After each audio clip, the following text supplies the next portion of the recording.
कभी सोचा है कि मुश्किल से मुश्किल मैथ्स के कॉन्सेप्ट्स को इतने खूबसूरत और आसान एनिमेशंस में कैसे बदला जाता है?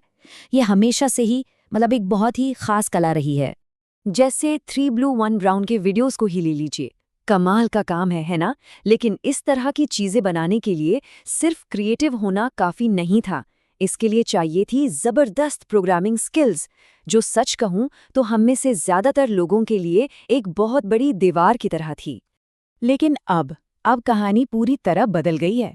अब इसकी शुरुआत होती है बस एक सिंपल से सेंटेंस से। जी हाँ, आज हम इसी कमाल के बदलाव की बात करेंगे कि कैसे अब हमें मुश्किल कोड लिखने की ज़रूरत नहीं, बल्कि सिर्फ अपनी भाषा में कमांड देकर एनिमेशन बनाने की एक पूरी नई दुनिया खुल गई है। और इस पूरी कहानी की प्रेरणा जाहिर है ग्रांट सैंडरसन और उनके चैनल 3 ब्लू 1 ब्राउन से आती है। मतलब उन्होंने ही तो मैथ्स एनिमेशन के लिए एक गोल्ड स्टैंडर्ड सेट किया है। और इसका असर कितना गहरा है ये साफ दिखता है।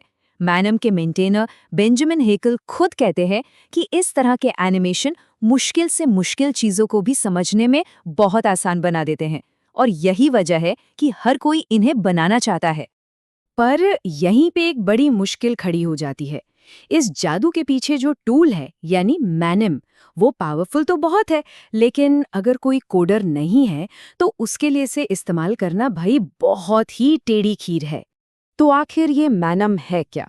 सीधी भाषा में कहें तो ये एक पाइथन लाइब्रेरी है। इसका मतलब सब कुछ कोड से होता है, और यही वो दीवार थी जो बहुत से क्रिएटिव लोगों को इसे यूज करने से रोक रही थी।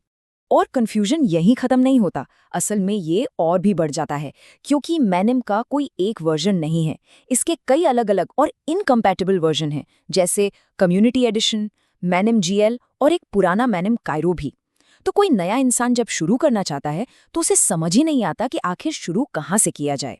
लेकिन फिर आया एक game changer, large language models यानी LLMs, और इन्होंने क्रिएटर्स और मैनम के बीच खड़ी उस बड़ी दीवार को गिराना शुरू कर दिया।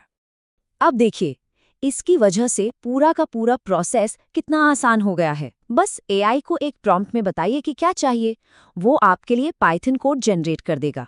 उस कोड को कॉपी पेस्ट कीजिए और मेन्यूमाइट चलाकर वीडियो बना लीजिए। बस जो काम पहले घंटों की कोडिंग मांगता था, वो अब कुछ मिनटों में हो सकता है।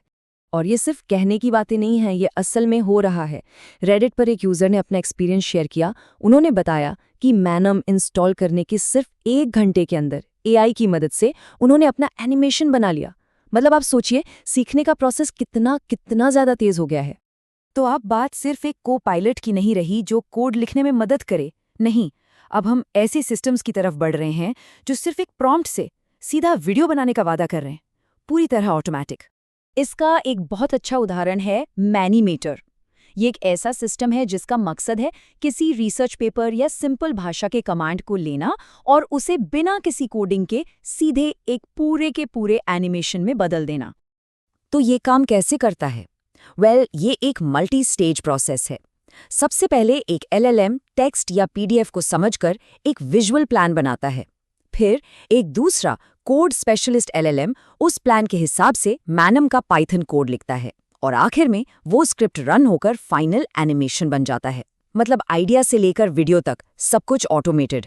और लोगों की इसमें दिलचस्पी कोई कम नहीं है। जरा इस नंबर पर गौर कीजिए, 18,500 से ज्यादा ये ManyML के डाउनलोड्स हैं, जो मशीन लर्निंग कॉन्सेप्ट्स को एनिमेट करने वाली एक लाइब्रेरी है।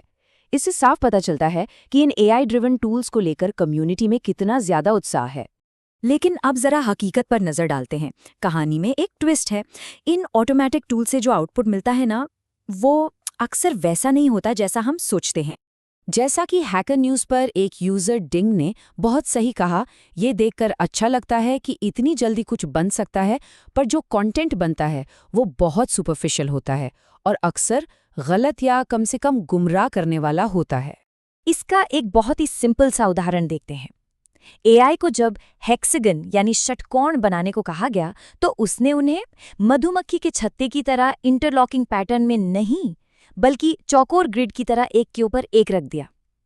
अब ये देखने में शायद एक छोटी सी गलती लगे, पर यह दिखाता है कि एआई अभी भी कॉन्टेक्स्ट को पूरी तरह से नहीं समझ पा रहा है। और दिक्कतें सिर्फ विजुअल ग्लिच तक ही सीमित नहीं हैं। इसमें तथ्यात्मक गलतियां भी होती हैं, जैसे ये बता देना कि एक बहुत बड़ी संख्या TREE3 सिर्फ 27 के बराबर है। कंटेंट बहुत सतही होता है, जहां जरूरी स्टेप्स को ही छोड़ दिया जाता है। और तो और AI हैलुसिनेट भी करता है, मतलब ऐसी चीजों पर वीडियो बना देता है जो असल में है ही नहीं। तो फिर इसका समाधान क्या है? यहाँ से आगे का रास्ता क्या है? देखिए, बात बस इतनी सी है कि हमें AI को देखने का अपना नजरिया बदलना होगा। मकसद एक परफेक्ट ऑटोपायलट AI बनाना नहीं है जो सब कुछ खुद कर दे। नहीं, मकसद है एक पावरफुल को पायलट बनाना जो इंसान की क्रिएटिविटी को और रफ्तार दे सके। क्योंकि आखिर में एक अच्छी और भरोसेमंद चीज बनाने के लिए इंसानी दखल बहुत जरूरी है। सही दिशा देना, फैक्ट्स चेक करना, एक अच्छी कहानी सुनाना और बार बार चीज़ों को बेहतर बनाना, ये वो काम है जो अभी भी एक इंसान ही सबसे अच्छी तरह कर सकता है। और यहीं पर इस टेक्नोलॉजी का सबसे बड़ा सवाल खड़ा होता है। जब कोई भी इतनी आसानी से एक बटन दबाकर एक एक्सप्लेनेशन बना सकता है, तो हम ये कैसे पक्का करें कि वो एक्सप्लेनेशन सच है? ये एक ऐसा सवाल है जिस पर हम सबको सोचने की ज़रूरत है।